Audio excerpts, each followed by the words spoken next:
지금 민주당 안에 두 흐름이 있습니다. 하나는 팀정청래로 대표되는 개혁 드라이브죠. 판을 바꾸자, 구조를 손대자. 다른 하나는 이재명 정부가 가는 방향입니다. 합리적 중도 보수, 이념보다 성과로 증명하자. 그런데 지지자들끼리 이걸로 갈라져서 이제는 서로를 악마화하는 지경까지 왔습니다. 1년 전만 해도 같은 편이라고 손잡던 사람들이요. 저는 이 갈등과 분열의 해답을 좀 뜻밖의 자리에서 찾아보려고 합니다. 한 사람의 인생 스토리입니다. 서미화, 눈이 안 보이는 국회의원입니다. 장애인 국회의원이고 저희들은 비장애인으로서 우리가 매우 일반적이라고 생각하지만 사실 장애인 쪽에서 보면 장애인 자체가 일반적인 것인데 우리 사회는 그걸 이제 편견으로 일단 갖고 있는데 어쨌든 이제 그런 것들이 볼 수 없기 때문에 굉장히 힘든 부분이 많은데 그러면 이런 것들을 어떻게 이제 극복하면서 국회의원으로서 국민들과 이렇게 소통을 하십니까? 누가 당대표가 되느냐? 이 얘기를 잠깐 내려놓겠습니다. 노선 투쟁의 논리를 벗어나서 보면 우리 사회가 가야 할 방향의 진짜 핵심이 하나 보입니다. 성과주의냐 사회구조냐. 쉽게 말하면 이겁니다. 한 사람이 밀려났을 때 어디를 보느냐.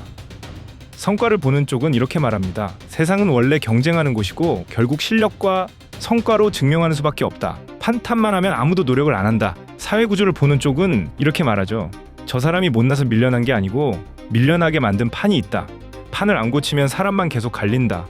개혁이냐 실용이냐도 파고들면 결국 여기서 갈립니다. 세금이든 부동산이든 검찰이든요. 둘 다 틀린 말이 아닙니다. 그런데 서로 이렇게 부르죠. 구조, 이념, 그리고 대의와 실용, 민생, 능력 등의 이런 개념들로 결국 상대를 악마로 만듭니다. 내가 맞으려면 저쪽이 틀려야 하니까요. 그런데 여기 그 두 논리가 한 사람 인생에서 둘 다 성립하는 경우가 있습니다. 먼저 이 사람이 스스로 해낸 것부터 보시죠. 편입에 떨어지고 나서 학교를 찾아갑니다. 그리고 이렇게 말해요. 그럼 청강으로 다니겠다. 대신 학점이 상위로 나오면 그때는 나를 뽑아달라. 학적도 없고 학생증도 없는 사람이 강의실 뒤에 앉았습니다. 그리고 성적으로 증명했어요. 36세 신입생이 됩니다. 논문은 자료를 전부 소리로 바꿔 한쪽 귀에 틀어놓고 들으면서 썼습니다. 논문 한 편에 참고문헌이 몇백 개씩 붙어요. 그걸 처음부터 끝까지 귀로 들은 겁니다. 53세 박사가 됩니다. 학교를 상대로는 중학교 때부터 대학까지 계속 따졌답니다. 읽어달라, 시간을 더 달라. 요즘 말로 하면 이제 민원인이죠. 학교 입장에선 어려운 학생이었을 겁니다. 제가 특수학교를 안 가가지고 이제 보통 요즘은 통합교육이라고 하는데 그때는 통합교육이 안 돼요. 네. 무조건 차별을 받는 거죠. 그러니까 엄청 중학교, 고등학교, 대학 때까지 학교에서 투쟁을 했어요.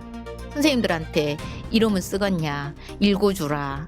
시험 볼 때 시간을 이것밖에 안 주고 쓰겄냐, 시간 더 줘라. 이렇게 하면서 이건 너무 억울하다. 너무 세상이 차별적이다. 저상버스는 법의 30%까지 늘릴 수 있다고 돼 있었는데 아무도 안 했습니다. 그때도 말씀을 이렇게 잘하셨어요.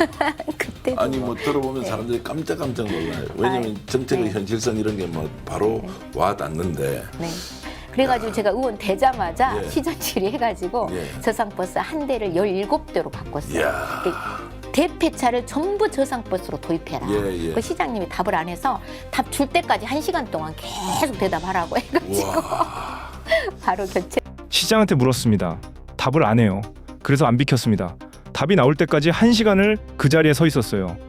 그 한 대가 17대가 됐습니다. 그것도 시의원 첫 해예요. 보통 초선은 조용합니다. 다음 공천을 받아야 하니까요. 위에 밑보이면 끝이거든요.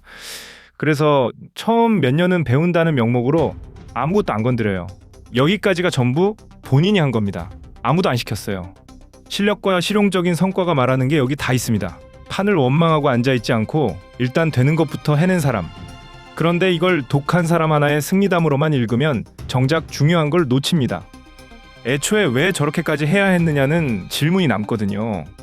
그리고 이걸 시각장애인 한 사람 얘기로 들으시면 안 됩니다. 그렇게 보면은 이야기가 확 작아져요. 사회구조를 보자는 말이 뭡니까? 결국 이겁니다. 우리 사회가 사람을 얼마나 받쳐주고 있느냐. 넘어진 사람이 다시 일어설 자리를 깔아두는 것, 그게 안전망이죠. 그게 지금 충분합니까? 아까 청강 얘기로 돌아가 보겠습니다.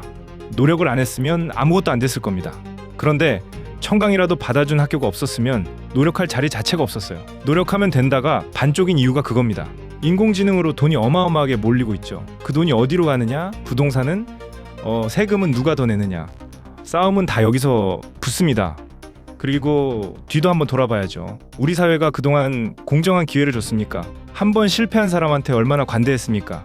서미화가 부딪힌 게 딱 그겁니다. 시험지가 없어서 시험장에 못 들어갔고 안 보인다는 이유로 편입에서 떨어졌고 박사를 받아주는 대학이 한 군데뿐이었어요. 시내버스 158대에 휠체어가 탈 수 있는 버스는 한 대였고요. 교수님이 그 여성의 전화라고 하는 여성운동 단체와 이렇게 연결을 해주시면서 네. 아, 여성 차별과 장애 차별이 굉장히 맞닿아 있다라는 인식을 같이 하고 이제 여성운동계에서 여성장애 차별에 대한 운동을 같이 하게 된 거죠. 네. 그래서 초기에는 제가 여성운동 진영에서 장애 여성운동 같이 하면서 현재 실력이 모자라서 생긴 일이 하나도 없습니다. 전부 판이 맞고 있었어요. 저상버스만 봐도 그렇습니다. 법은 있었어요. 권고라서 아무도 안 지켰을 뿐이죠. 법은 만들어 놓고 의무는 안 넣는 것. 지금도 그런 법이 수두룩합니다. 그런데 여기서 거봐라, 제도가 문제다로 끝내버리면 그것도 반쪽입니다. 30년이 지났습니다. 지금은 점자 시험지가 있고 저상버스가 전국에 굴러다니고 눈이 안 보이는 사람이 국회에 앉아 있어요. 그 사이에 우리가 바꿔낸 게 분명히 있습니다. 그러면 이 질문도 해야죠. 무조건 제도부터 뜯어 고치는 게 답입니까? 기계적으로 똑같이 나눠주는 공정, 한없이 퍼주는 안전망, 그게 어느 선을 넘으면 나라 전체의 발목을 잡을 수도 있습니다. 이 얘기까지 해야 정직하죠. 그럼 어느 쪽이 맞는 겁니까? 어느 쪽도 아니라고 봅니다. 제도 탓만 했으면 아직 청강생도 못 됐습니다. 시험지가 없다고 주저앉아 있었으면 거기서 끝이었어요. 반대로 자기 의지만 믿었으면 목포 저상버스는 지금도 한 대일 겁니다. 본인은 이미 뚫었으니까요. 그러니까 이 사람은 자기 몫은 자기가 하면서 동시에 판을 따진 겁니다. 둘 중 하나를 고르지 않았어요. 정답은 어느 한쪽에도 없었습니다. 그 둘 사이 어딘가에 있었습니다. 그리고 여기서 제일 재밌는 대목이 나옵니다. 정작 본인은 이렇게 말하거든요. 자기 실력 덕이라고 안 합니다. 실력으로 제일 잘 설명될 사람이 정작 자기 실력을 부정하는 겁니다. 자기가 뭘 해서 여기 온 게 맞는데도 자기를 여기까지 오게 한 게 뭔지 알고 있는 거예요. 말씀드렸던 것처럼 시각 장애인이었고 장애 인권 운동을 했기 때문에 제가 22대 국회에 들어와 있다고 봅니다. 뭐 사람 서미화가 뭐 실력이 있고 뭐가 있어서가 아니라 장애인을 대표해서 우리 사회의 소수 약자인 취약한 장애인을 비롯한 많은 취약 요즘 정치권에서 공정하게 줄을 세우자는 말이 자주 나옵니다. 그런데 줄을 세우기 전에 그 줄에 설 수는 있는지부터 봐야죠. 시험지가 없으면 줄에 못 섭니다. 그럼 정치는 왜 이걸 못할까요? 반쪽만 말해야 표가 되기 때문입니다.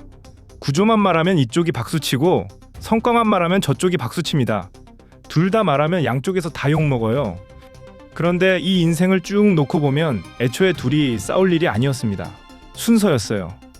먼저 이 인생에는 실패가 없습니다. 배움하고 성공 둘만 있어요. 편입에 떨어진 건 실패가 아니고 배움입니다. 정문이 안 열리면 뒷문으로 가는 법을 거기서 배웠으니까요. 배움은 도착지가 아닙니다. 성공으로 가는 길의 과정이에요. 저 목소리 들을 때 당연히 그렇게 부를 줄 알았습니까? 어떻던가요? 아니 그날이 6월 4일 네. 오전 10시 그 대통령 취임 선언 선서하시러 국회 로텐도홀에서 그리고 성공하면 어떻게 되느냐? 그때 구조를 조금 바꿉니다. 시의원이 된 뒤에 저상버스가 17대가 됐습니다. 본인은 이미 뚫고 나온 뒤였어요. 뒤에 올 사람들 몫을 그때 손댄 겁니다. 이게 순서입니다. 도전하고 안 되면 배우고 되면 판을 조금 밀어놓고 다시 도전하고 15세 시작해서 예순을 바라보는 지금까지 이걸 계속하고 있습니다. 40년이 넘었어요. 그리고 하나 더. 이 사람이 40년을 버틴 밑바탕이 뭐였냐는 겁니다. 눈을 잃던 시절에 친구들이 교과서를 읽어 녹음해줬습니다. 어머니는 평생 네가 눈이 나빠서라는 말을 안 했고 남편은 30년째 아내 화장을 해줍니다. 이걸 훈훈한 얘기로 넘기면 절반을 놓칩니다. 저게 안전망이에요. 넘어져도 죽지는 않는다는 감각. 그런데 그런 가족과 친구를 만나는 건 운입니다. 아무도 자기가 고를 수 없어요. 못 만난 사람은 도전할 자격이 없는 겁니까? 그래서 제도가 필요한 겁니다. 가족이 하던 걸 이웃이 하고, 이웃이 하던 걸 지역사회가 하고, 그걸 나라가 바치는 것. 저상버스도 그중 하나고요. 조금 덜 살벌한 사회라는 게 별거 아닙니다. 그걸 운에 맡기지 않고 제도로 보장하는 겁니다. 안전망 없이 도전하라고만 하면 반쪽입니다. 안전망만 주고 도전은 안 해도 된다고 하면 그것도 반쪽이고요. 도전은 개인이 하고 넘어질 자리는 사회가 깔아주는 것. 그 둘이 붙어야 사람이 앞으로 갑니다. 두 논리가 이 인생에서 둘 다 맞는 이유가 저는 그거라고 봅니다. 반쪽만 안 했으니까요. 지금 갈라져 싸우는 두 흐름도 마찬가지입니다. 어느 한쪽이 이겨야 답이 나오는 게 아니었어요. 둘이 앞뒤로 붙어야 굴러갑니다. 상대를 악마로 만드는 동안 못타는 버스는 그대로 있습니다. 그게 우리가 놓쳐서는 안 될 얘기고요. 다음에 누구를 찍을지 고민되실 때 이거 하나만 보십시오. 저 사람은 뚫고 나서 뒤에 오는 사람 몫을 밀어놨습니까? 실패는 없습니다. 배움 아니면 성공이고, 배움은 성공으로 가는 과정이고, 성공은 그 다음 사람이 넘어질 자리를 깔아주는 데 씁니다. 40년 동안 한 사람이 증명한 게 그겁니다. 있죠. 결정하신 네. 건 아니죠. 그러면서 제가 딱 정리를 할 수 있었던 게 나의 도전이 실패는 없다. 네. 도전하는 것이 실패가 아니라 성공 아니면 배움이 있을 뿐이다.